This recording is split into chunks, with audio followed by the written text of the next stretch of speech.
Growing up, I was never a big fan of dolls. There was always something deeply unsettling about their blank stares and frozen smiles, like they were harboring dark secrets behind those vacant eyes. Still, when my grandmother passed away a few years ago and left me her prized dollhouse in her will, I accepted it. A piece of her to hold on to, you know? Little did I realize just how big a mistake that would turn out to be. It started innocently enough. I'd just gotten the dollhouse moved into my apartment after inheriting it. It was an exquisitely crafted miniature Victorian mansion with multiple rooms around 5 feet tall, crafted with an obsessive level of detail, from the ornate wooden furniture to the tiny working chandeliers. I couldn't help but be entranced by the dollhouse's incredible detail and craftsmanship. Each tiny room was expertly constructed and decorated, down to the smallest accessory. My grandmother had always been into all that collector stuff. I set it up on a table in my living room, doing my best to arrange the miniature rooms, just as my grandmother had them. A cozy little parlor scene, a grand dining room, even a charming little bedroom, complete with a perfect scaled-down 4-poster bed. For the first few nights, everything seemed perfectly normal.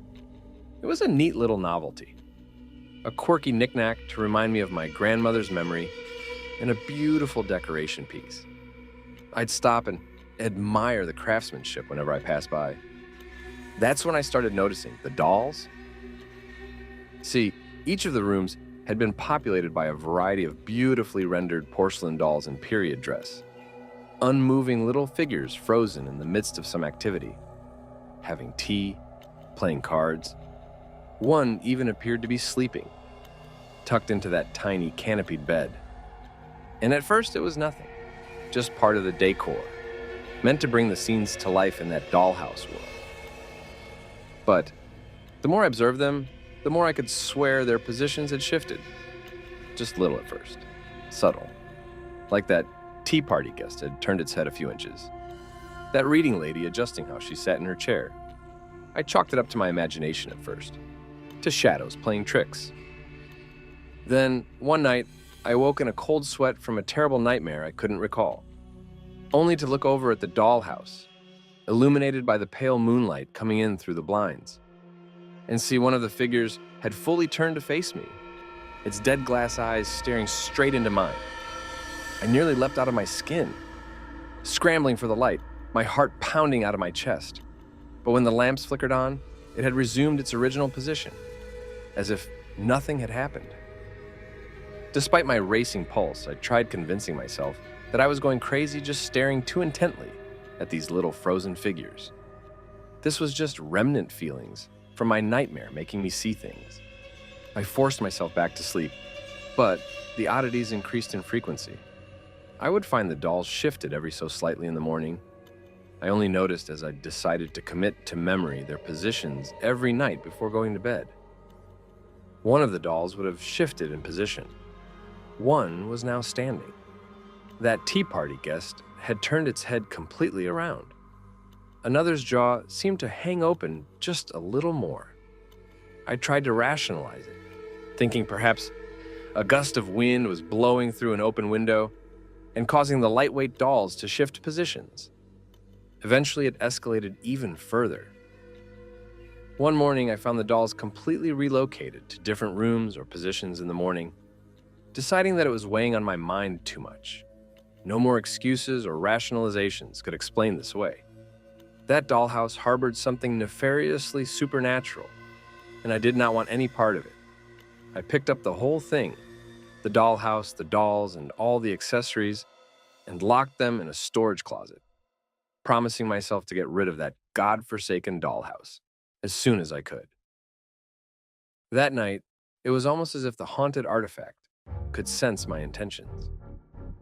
I awoke in the middle of the night again, only to find all the tiny figures blatantly staring at me, their soulless eyes piercing into me like they'd crept straight out of the pits of hell.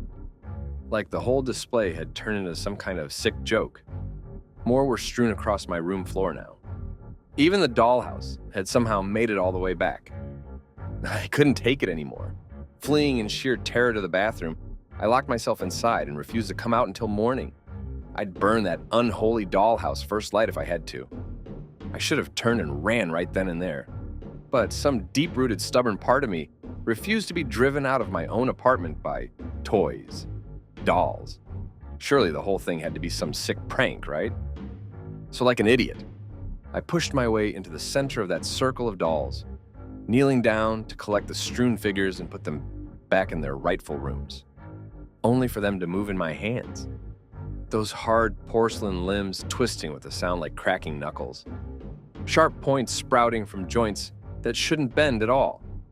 Their faces cracking apart, mouths stretching wide into grotesque parodies of human expressions. I barely had a chance to scream before they were on me.